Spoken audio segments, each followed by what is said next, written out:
presentation from Nico Marin, who will be presenting on Gen Z's preferences for prospective employers. And if you just got here, just know that we will have 5 minutes for Q&A after the presentation. So feel free to kind of think of, make notes, things that you want to ask Nico about.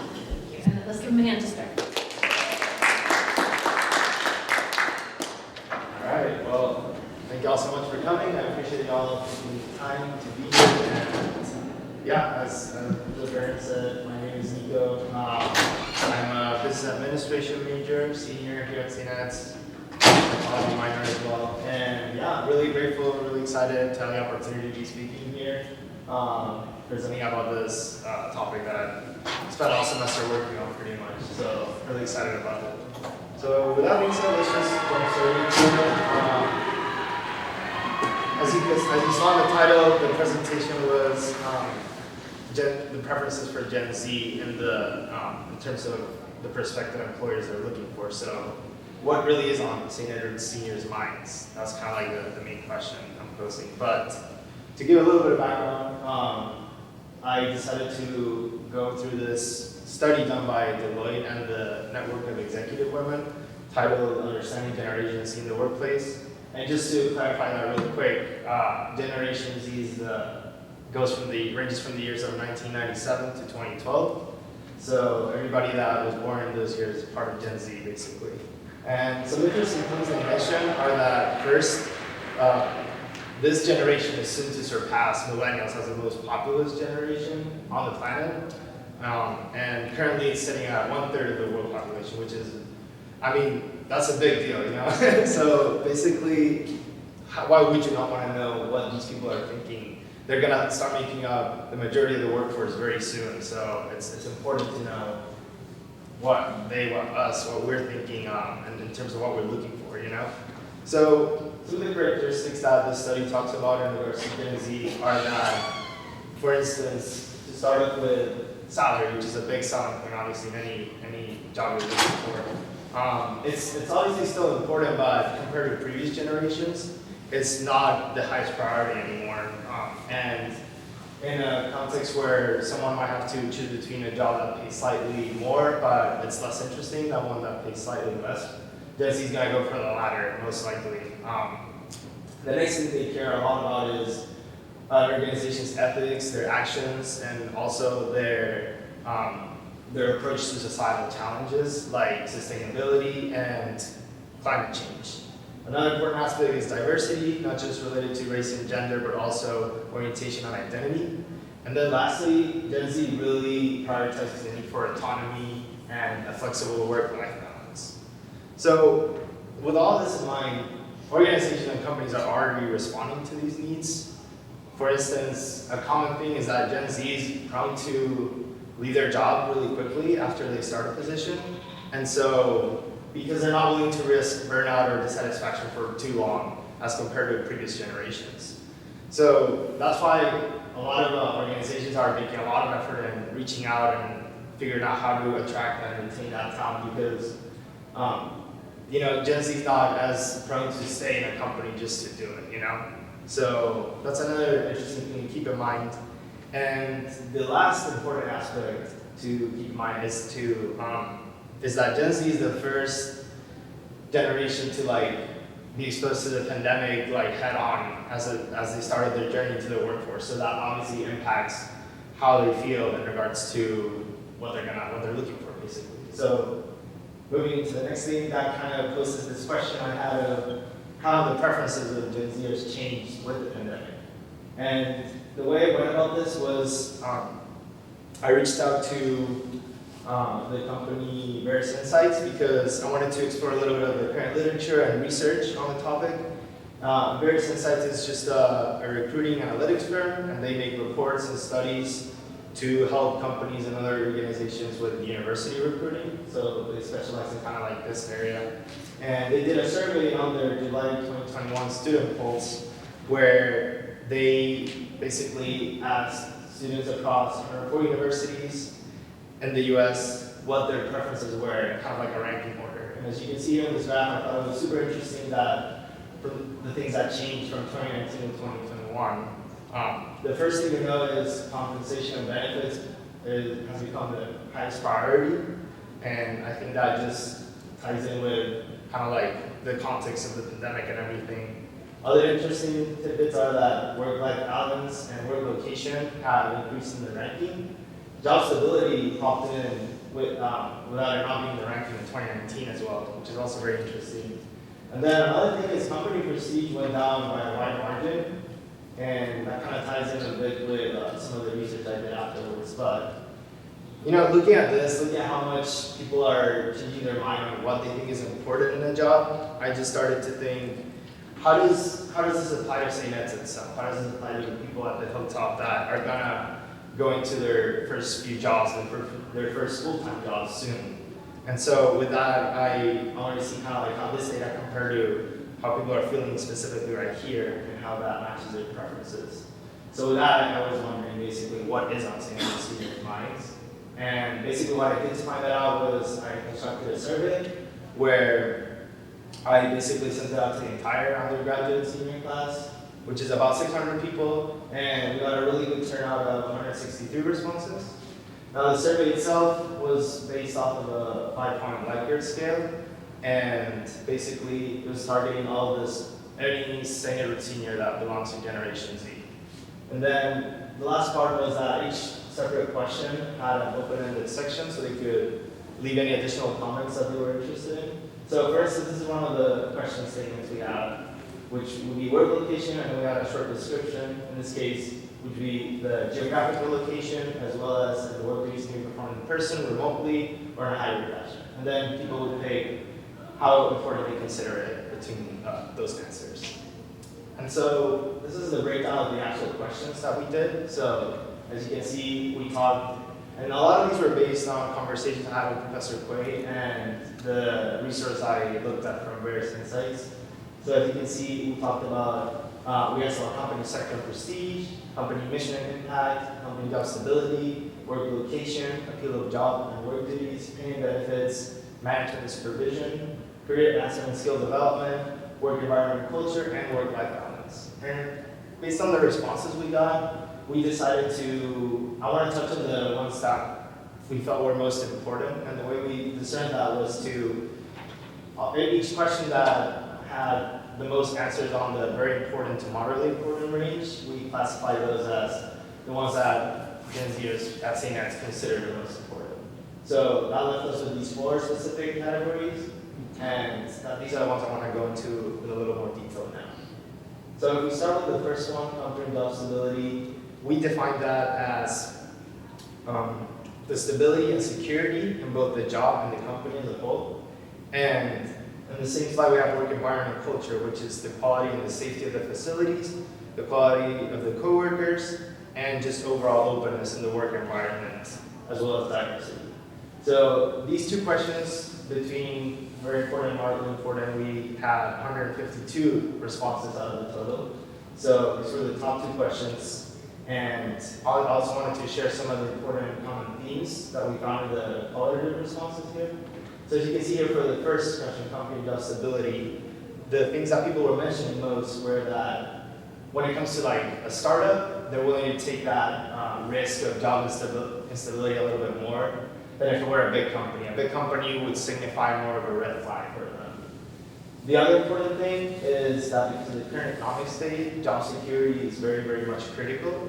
And again, this makes sense with the context we're in, especially the economic context we've been in this past year. Now, in regards to the work environment and culture, the most important tidbits here were that students are expecting respect and open-mindedness from the organization and just their coworkers in general. And they also, as we've seen, they care a lot about diversity. And they also think that work culture impacts personal, mental health, and performance, which is another interesting piece of data there. Then moving on to the next 2 questions, these received 150 responses on the top 2 categories. And we have first appeal of job and work duties.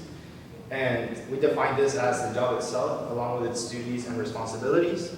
And then we have management supervision, which we define as the relationship of mentoring and trust between a supervisor and an employee, as well as timely 2-way communication.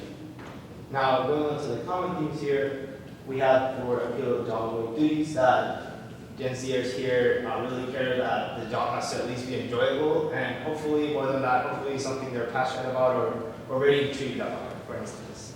And as I mentioned earlier, this kind of lines up with the study from Deloitte, that in the sense that if they had to pay, people mentioned that if they had to pay like a more boring job but with better perks, they probably won't go for that option because they care about it being at least enjoyable. Another thing they mentioned is that for specific, based on the job description, they're willing to go beyond that and take opportunities to like further challenge themselves. And then another thing they noted as important was that they really wanted the job they were doing to make an impact. Now, in terms of management and supervision, some of the common themes were that indicated communication is key between a supervisor and his employee. Respect and trust for management is also very important. And they also said that no matter if it's good or bad, supervision and direct management is going to affect job performance 100%. So that's a very interesting thing to keep in mind as well. And so now what does this all mean? Kind of like taking everything that I've learned through the study, through researching in this topic. I want to go into some of the recommendations that I've thought of on how to kind of take this data and apply it here at the university in order to prepare our soon-to-be graduates on just finding the right employer that fits their best needs. The first thing is to, I'd say, continue the expansion of career services, taking the preferences of the seniors here into consideration. I think places like Career and Development Office are doing a great job, and if we manage to add on to that by helping these services, classrooms, use this data or these recommendations as a way to improve the way students approach student employment here, or the way they learn about certain things in class, that could be really useful. And beyond that, reinforcing the idea for students to find an employer that fits their needs best is very much key, instead of them settling just for any opportunity, because as we know, like, there's a shortage of kind of jobs right now, or I mean that the other way around.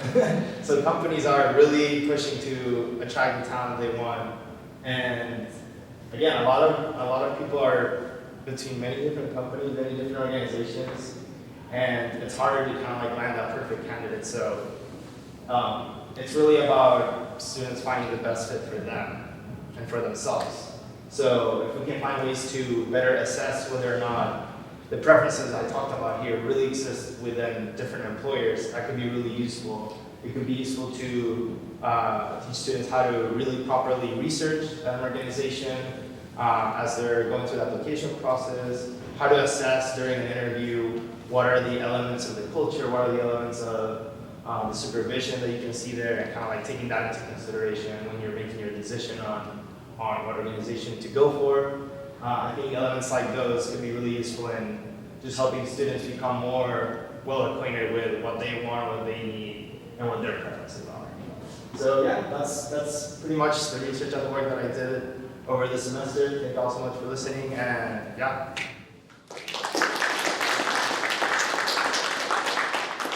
Thank you so much, Nico. Let me invite Professor Quaid up to say a few words about Nico, and also to stole him when he's ready. It's so interesting hearing your original research. I have tons of questions. Think of your questions.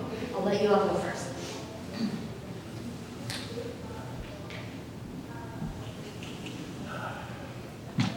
So first of all, I'm new at this, so I apologize if I stumble or put this on backwards or something. I've been in industry for 33 years, and I've had the honor to join St. Edmunds 3 years ago in the School of Business. Being an industrial psychologist by training, my application in business is a little bit different. It has been my distinct privilege and honor to have this young man in 2 of my classes, not only an academic superlative in his work, but seen by his team members as an absolute natural leader, willing to go above and beyond to support the others in his teams. And as you all know, teach in this room, that makes it easy for us. This particular subject is extremely timely. And I can say from an industry background that and you've experienced it, restaurants that can't seat you, Best Buy that doesn't have somebody to help you, customer service, when you get a call back.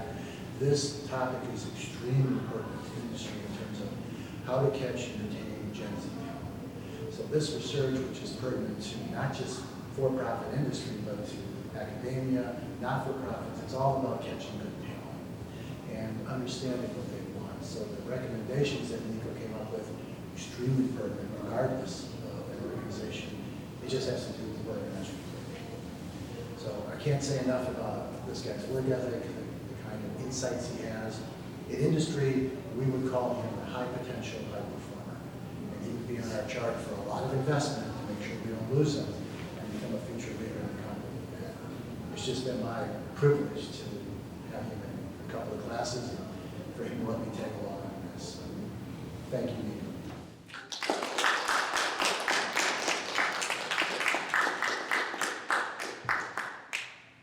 You did it. That's exactly right. Thank you so much for President Clay. That was beautiful to hear. And now we have time for some questions for Nico. I'll let it up to you. Do we have anyone from career and professional development here? I just was thinking, like, I don't know if you've reached out to them, but I would think I would love for them to see your research. Have you gotten to speak with them? I haven't to Janice, but I think that's a good next step. Next step, they'd be thrilled. And I have resources to help with researching those companies. Oh, really? Yes, tons of resources for that. So when you reach out to them, tell them to reach out to me. Yeah. Bonnie is in the library. Library. I don't know. Awesome. Where is it? Love that. Okay. Questions or comments? I have one. I'm Marisa Joseph. I'm Nico's RD. So I'm so proud of you. I have a question from your research, which was so amazing and really dived into the mindset of the Gen Z. I come from the prior generation before then, not given the year, but I know from my generation, the push for career advancement came from the home. And it wasn't driven by externalities, life-changing movements outside. It came from home of my mom, my grandmother saying, okay, find what your passion is, you find that job, that's your security. You stay with it and grow, right? It wasn't really told, just me coming up and just saying, hey, I think I'm gonna change my job after a year. I was looked at as, you're crazy? Like, like, excuse me, what? So, do you think that the importance of making sure that the communication is bridged from the home as well, not only with external things that have happened from the pandemic, is still important? Because a lot of youth, when they do move up, sometimes they might not get those conversations from the home front, and they don't realize it until they're in school. Yeah. And that's their first entry into that idea of I can lead by my passion, not necessarily by someone else's purpose. Yeah. So how do you feel on those two spectrums? No, I feel that, I think, well, it really depends on the home you grew up in and kind of what expectations your family puts on you.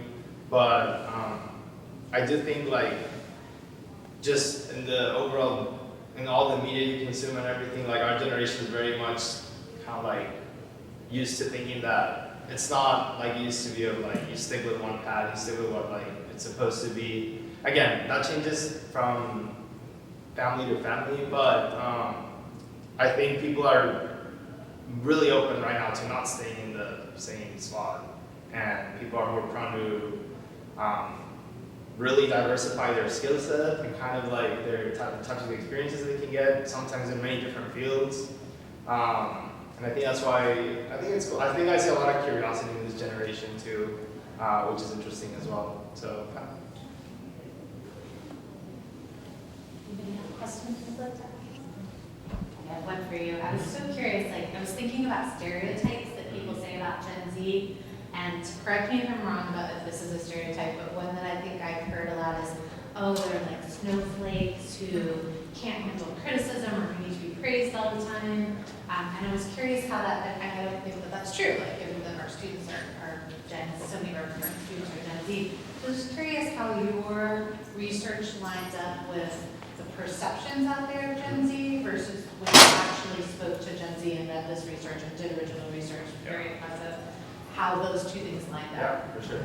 I didn't go too much into, I'm very aware of those stereotypes, like from hearing them day to day. And like any stereotype, they're just exaggerations. I don't think they're fully false. Like something like that, like them being very sensitive, that could be traced to the fact that this generation is very big on, you know, mental health awareness, being in sync with like what you're feeling and what you're thinking, and kind of like not letting external things get over you. So I see where it comes from, but in terms of kind of like more specifically what I researched, I would say that, I mean, looking at the resource I shared at the beginning, that was it ended up being pretty similar to what I ended up asking the students here. So I think that speaks to the fact that it's pretty universal in a way, kind of like how those preferences are. So yeah. Any final questions? Professor Quay, do you have any final questions or comments for Nico? Not really. Other than that, this research is extremely important to anyone who's running an organization in terms of making sure you've got the best talent. So I think it's extremely pertinent right here. Yeah, how do you keep people, right? I mean, every single business from the taco truck in my neighborhood to St. Edwards has trouble, right? Keeping people. Like it's every level, every kind of industry. So this is really, seems really timely and important. Appreciate that comment. Yeah. All right, well, thank you so much, Nico. I was going to say I love seeing your RD here. You obviously really Yes. My previous RD is here. And your previous RD. I'm just saying.